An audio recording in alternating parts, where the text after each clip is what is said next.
जगातल्या 70% जास्त लॉटरी विजेत्यांची अवस्था अवघ्या 5 वर्षात आधीच्या परिस्थितीपेक्षाही भयंकर का होते? खूपच धक्कादायक आकडा आहे हा. हो ना. म्हणजे एका रात्रीत कोट्यवधी रुपये मिळतात, पण काही वर्षांतच ते सगळे पैसे गमावून लोक पुन्हा शून्यावर येतात किंवा त्याहूनही खाली जातात.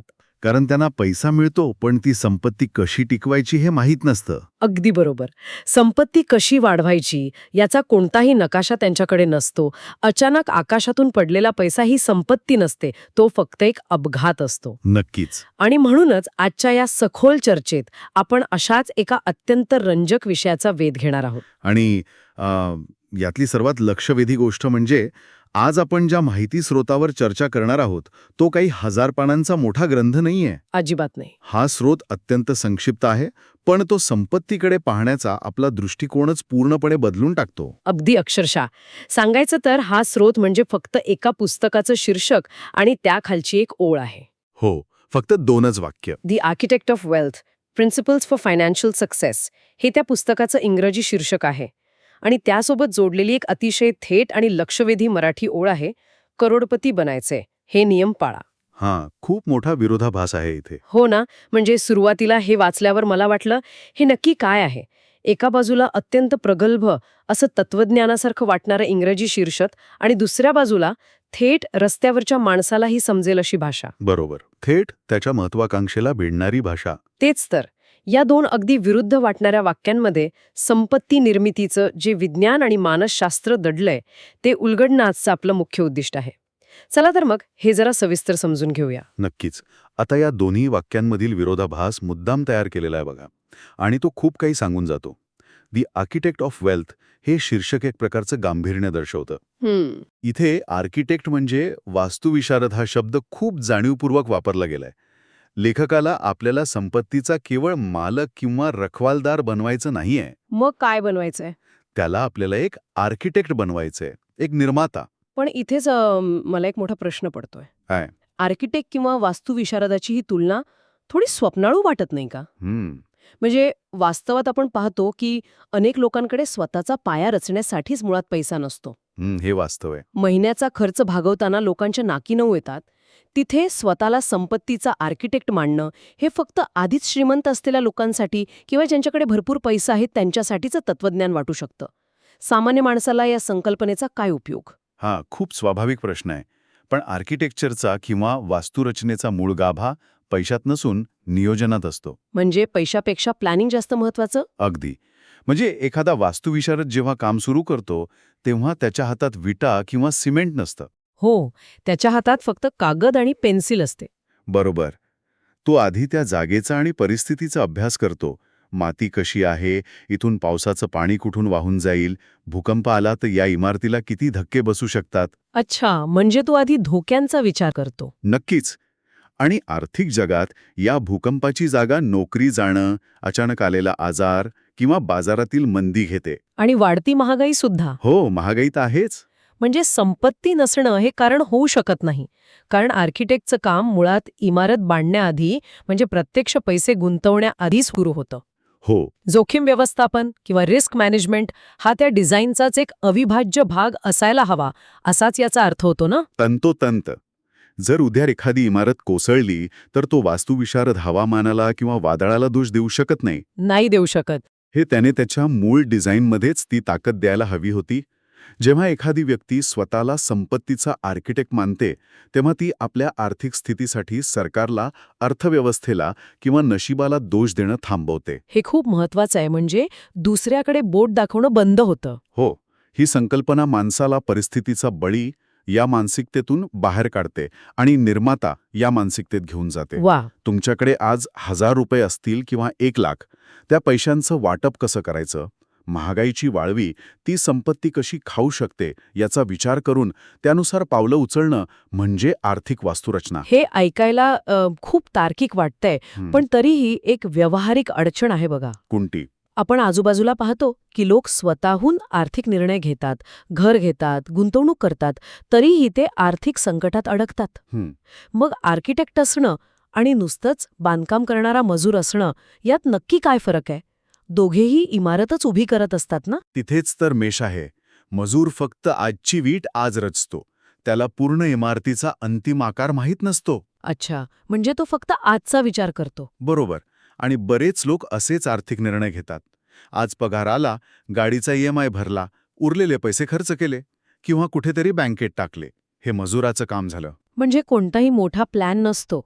हो, पण एक आर्किटेक्ट लिक्विडिटी म्हणजे पैशांची तरलता आणि ॲसेट ॲलोकेशन म्हणजेच संपत्तीचं विभाजन याचा विचार करतो. म्हणजे सगळे पैसे एकाच ठिकाणी न गुंतवणं. अगदी बरोबर. जर एखाद्याने आपली सगळी संपत्ती फक्त एकाच ठिकाणी, समजा रिअल एस्टेटमध्ये अडकवून ठेवली आणि अचानक वैद्यकीय कारणासाठी पैशांची गरज लागली, तर ती एक भक्कम पण पूर्णपणे निरुपयोगी भिंत ठरते. बापरे. हो, म्हणजे पैसे आहेत पण वापरता येत नाहीत. हो ना, ती भिंत तुम्हाला हलता येऊ देत नाही. आर्किटेक्ट लवचिकता डिझाईन करतो. तो हवा खेळती राहील म्हणजे गरजेच्या वेळी पैसा उपलब्ध होईल याची व्यवस्था करतो. आणि म्हणूनच शीर्षकात प्रिन्सिपल्स म्हणजेच तत्वे या शब्दाचा उल्लेख आहे. कारण इमारतीत लवचिकता कशी आणायची हे तत्वे ठरवतात. बरोबर. पण इथे पुन्हा एकदा गोंधळ उडतो.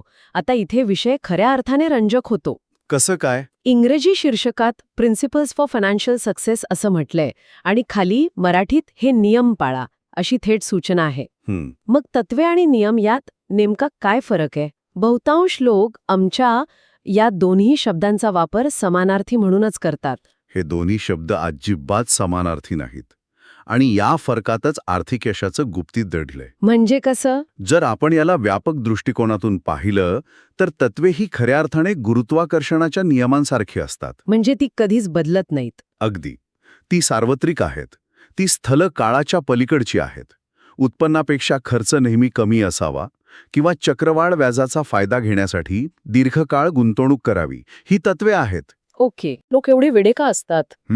हा खूप चांगला प्रश्न आहे. बाजारात फायनान्सवर हजारो पुस्तकं का लिहिली जातात? तत्वे एकदा समजून घेतली की विषय संपायला हवा होता ना?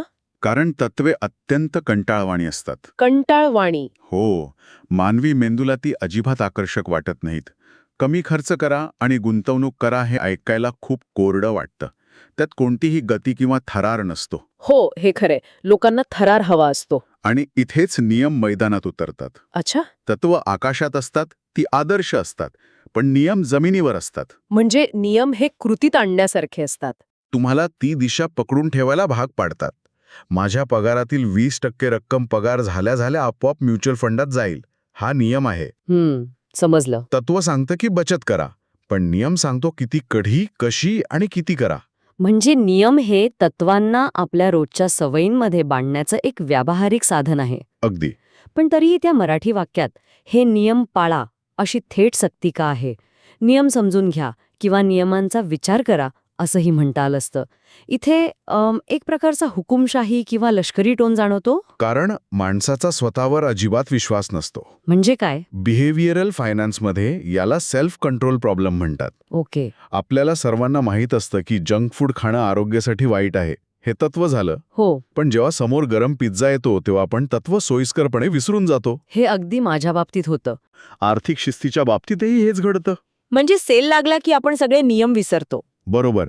सेल लागला की नको असलेल्या वस्तू खरेदी करण्याचा मोह होतो. म्हणूनच तिथे उद्गारवाचक चिन्ह वापरून एक आदेश दिला आहे. हे नियम पाळा. हो, ती सक्ती स्वतःवर लादायची आहे. कारण आर्थिक जगात भावनांना आणि क्षुल्लक मोहांना काहीही किंमत नसते. इथे मला एक गोष्ट प्रकर्षाने जाणवते. आपण जे बांधकाम मजुराचं उदाहरण दिलं होतं, हो, त्या मजुराला जर आर्किटेक्टने दिलेला नकाशा आणि नियम पाळायचे नसतील तर तो कंटाळून काम सोडून देईल. माणसाला स्वतःच्याच पैशांच्या बाबतीत हा कंटाळा येऊ शकतो. नक्कीच येऊ शकतो. वर्तमान काळातील इच्छा मारून भविष्य काळासाठी बचत करणं हे मानवी स्वभावाच्या विरुद्ध आहे. आजचा आनंद सोडून उद्याच्या सुरक्षितेसाठी कुणीतरी स्वतःहून एवढा त्रास का घेईल? अगदी मुळावर बोट ठेवलं तुम्ही. आणि बरोबर याच प्रश्नाचं उत्तर त्या ओळीच्या पहिल्या भागात आहे. करोडपती बनायचंय. हा, आता आपण खऱ्या मानसशास्त्रकाने आलो आहोत. मला प्रामाणिकपणे सांगायचं तर हा शब्द वाचून सुरुवातीला थोडं हसू आलं होतं. का बरं? म्हणजे एखादा व्यावसायिक आर्थिक सल्लागार आर्थिक स्वातंत्र्य मिळवायचे आहे का किंवा निवृत्तीनंतरचं आयुष्य सुरक्षित करायचे आहे का असं विचारण्याऐवजी थेट करोडपती हा अतिशय भपकेदार, लक्षवेधी आणि थोडासा अतिशयोक्ती वाटणारा शब्द का वापरेल? हे फक्त लोकांचं लक्ष वेधून घेण्याचं, म्हणजे ज्याला आपण इंटरनेटच्या भाषेत क्लिकबेट म्हणतो, तसं स्वस्त तंत्र आहे की यामागे काही ठोस कारण आहे? यामुळे एक अत्यंत महत्वाचा प्रश्न उभा राहतो बघा. वरवर पाहता ते क्लिकबेट वाटू शकतं, पण यामागे अत्यंत खोल असं मानवी मानसशास्त्र आहे. म्हणजे नक्की काय? अर्थशास्त्र आणि मानसशास्त्रात हायपरबॉलिक डिस्काउंटिंग नावाची एक अत्यंत महत्वाची संकल्पना आहे. हे जरा सोप्या भाषेत आणि उदाहरणासह सांगाल का? नक्कीच. मानवी मेंदूची रचना अशी आहे की त्याला भविष्यात मिळणारा एखादा मोठा फायद्यापेक्षा आज मिळणारा एखादा छोटासा फायदा जास्त आकर्षक वाटतो. ओके. समजा एखाद्या व्यक्तीला विचारलं की आज रोख 1,000 रुपये हवेत की 1 वर्षानंतर 1,200 रुपये हवेत, हो तर बहुतांश लोक आजचे 1,000 रुपयेच निवडतील. हो, मी पण तेच करेन. आपला मेंदू भविष्यातील गोष्टींचं मूल्य कमी लेखतो. त्याला इन्स्टंट ग्रॅटिफिकेशन म्हणजे तत्काळ मिळणारा समाधान हवं असतं. बाईल किंवा महागडे कपडे जास्त रिअल आणि आनंददायी वाटतात. अचूक ओळखलात. आर्थिक स्थैर्य हा शब्द तार्किक आहे, पण तो भावनिक नाही. हां. जेव्हा एखादी व्यक्ती रोजच्या आयुष्यात कडक नियम पाळते, तेव्हा तिला वारंवार स्वतःच्या इच्छा माराव्या लागतात. मित्रांसोबत महागड्या सुट्ट्यांवर जाणं टाळावं लागतं. नवीन गॅजेट्स घेण्याचा मोह आवरावा लागतो. आणि या सततच्या नकारांमुळे मेंदू थकतो. बरोबर. अशा वेळी आर्थिक स्थैर्य हे साधारण ध्येय मेंदूला ती प्रेरणा देऊ शकत नाही. पण करोडपती हा शब्द ती प्रेरणा देतो. तो मेंदूला थकण्यापासून थांबवतो. होय, कारण करोडपती हा शब्द एक अतिशय स्पष्ट, भव्य आणि अत्यंत आकर्षक असं मानसिक चित्र निर्माण करतो. बरोबर आहे. ऐकायलाच किती भारी वाटतं. हो ना. तो शब्द तार्किकेच्या पलीकडे जाऊन थेट माणसाच्या महत्वाकांक्षेला आणि भावनांना हात घालतो.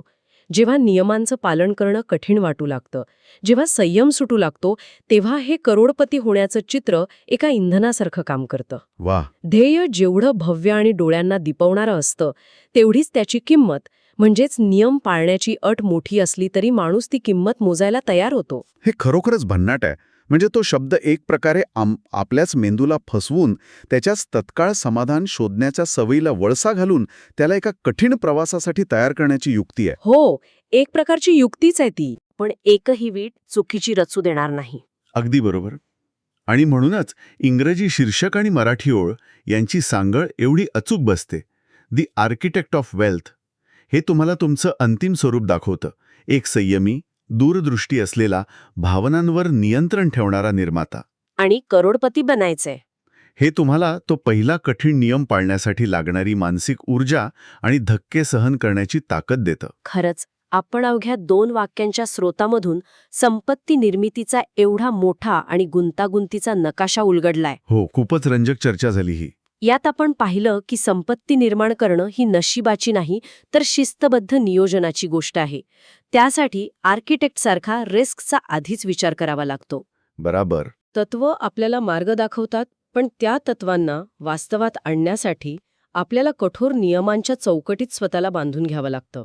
आणि या कंटाळवाण्या प्रवासात टिकून राहण्यासाठी मेंदूला करोडपतींसारख्या भव्य ध्येयाचं व्यसन लावावं लागतं. या सर्व गोष्टी जेव्हा एकत्र येतात तेव्हाच खऱ्या अर्थाने संपत्तीची शाश्वत निर्मिती होते. यातला एकही घटक वगळला तर पूर्ण गणित बिघडतं. म्हणजे कसं? फक्त ध्येय मोठं आहे पण नियम पाळण्याची तयारी नाही, तर ते फक्त दिवास्वप्न ठरतं. हो. आणि नियम पाळण्याची तयारी आहे पण तत्व समजलेली नाहीत, तर ती व्यक्ती फक्त पैशांच्या मागे धावणारे यंत्र बनते, ज्याला तो पैसा कुठे आणि कसा वाढवायचा हे माहीत नसतं. तर या सगळ्याचा नेमका अर्थ काय? हे सगळं ऐकायला आणि समजून घ्यायला खूप तार्किक वाटतं, पण आपण या माहितीचा प्रत्यक्ष आयुष्यात कसा उपयोग करू शकतो? जो कोणी आज ही सखोल चर्चा ऐकतोय त्याने स्वतःच्या आर्थिक आयुष्याकडे पाहण्याचा दृष्टिकोन कसा बदलावा? सगळ्यात आधी प्रत्येकाने आपल्या स्वतःच्या आर्थिक सवयींचं अत्यंत प्रामाणिकपणे ऑडिट करावं. स्वतःचंच ऑडिट? हो.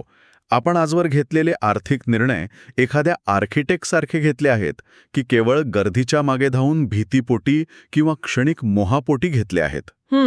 आपलं ॲसेट अलोकेशन खरोखरच एखाद्या मजबूत इमारतीच्या पायासारखं आहे का, की एका धक्क्याने कोसळणाऱ्या पत्त्यांच्या बंगल्यासारखं आहे? आणि सर्वात महत्त्वाचं, आपण रोजच्या जीवनात कोणते आर्थिक नियम स्वतःसाठी बनवले आहेत आणि ते किती काटेकोरपणे पाळतो आहोत. खूपच छान. या चर्चेच्या शेवटी आपण नेहमीप्रमाणे एक असा मुद्दा उपस्थित करूया जो या सगळ्या माहितीवर नव्याने विचार करायला लावेल. काहीतरी असं जे या स्रोताच्या पलीकडे जातं. नक्कीच. या संपूर्ण चर्चेतून एक अतिशय अस्वस्थ करणारा पण तितकाच महत्त्वाचा प्रश्न उभा राहतो. कोंडा. आपण आत्तापर्यंत बोललो की संपत्ती निर्माण करण्याची तत्वे सर्वांसाठी समान आहेत. ती कधीच बदलत नाहीत. गुंतवणुकीचे नियमही पुस्तकांमध्ये, इंटरनेटवर सगळ्यांसाठी मोफत उपलब्ध आहेत. हो, सगळेच सांगतात कमी खर्च करा, जास्त गुंतवणूक करा. बरोबर. तरीही प्रत्येकाच्या आर्थिक वास्तूची रचना एवढी वेगळी का असते? खरोखरच विचार करायला लावणारा मुद्दा आहे. म्हणजे माहितीची कमतरता ही समस्या राहिलेलीच नाहीये. नक्कीच नाही. जर साहित्य आणि नियम तेच आहेत, तर काहींच्या इमारती गगनचुंबी का होतात आणि काहींच्या इमारती पहिल्याच मंदीच्या पावसात किंवा नोकरी गेलेच्या एका धक्क्यात का कोसळतात? याचं उत्तर कदाचित या स्रोताच्याही पलीकडे दडलंय. आपण दुसऱ्याची भव्य इमारत पाहून त्याचे नियम आंधळेपणाने स्वतःला लावण्याचा प्रयत्न करत आहोत का? म्हणजे कॉपी पेस्ट करत आहोत का? हो. आपला स्वतःचा आर्थिक पाया, आपली कौटुंबिक पार्श्वभूमी, आपल्यावर असलेल्या जबाबदाऱ्या आणि आपली जोखीम पत्करण्याची क्षमता याचा अभ्यास आपण कधी करणार आहोत? हे खूप महत्वाचं आहे. जोपर्यंत आपण आपली स्वतःची जमीन ओळखत नाही, तोपर्यंत जगातील कोणताही सर्वोत्तम नियम तिथे भक्कम इमारत उभी करू शकणार नाही. क्या बात आहे. दुसऱ्याचा नकाशा वापरून स्वतःच्या जमिनीवर कधीच मजबूत इमारत बांधता येत नाही. प्रत्येकाला स्वतःच्या परिस्थितीचा, स्वतःच्या जमिनीचा अभ्यास करून स्वतःचा आर्किटेक्ट स्वतःच बनावा लागेल. अगदी. जेव्हा आपण स्वतःच्या आर्थिक वास्तूचा नकाशा नव्याने तपासायला घेऊ, तेव्हा त्यात आणि आपण प्रत्यक्षात पाळत असलेल्या नियमांमध्ये नक्कीच काहीतरी तफावत दिसेल. नक्कीच दिसेल. ती तफावत शोधणं आणि ती दूर करणं हाच खरा आर्किटेक्ट ऑफ वेल्थ होण्याचा पहिला टप्पा असेल. याच विचार करायला लावणाऱ्या प्रश्नासोबत आज आपण ही सखोल चर्चा इथेच थांबूया. लवकरच पुन्हा भेटूया अशाच एका नवीन आणि रंजक माहितीच्या विश्लेषणासह. तोपर्यंत स्वतःच्या आर्थिक वास्तूचे आराखडे तपासत रहा.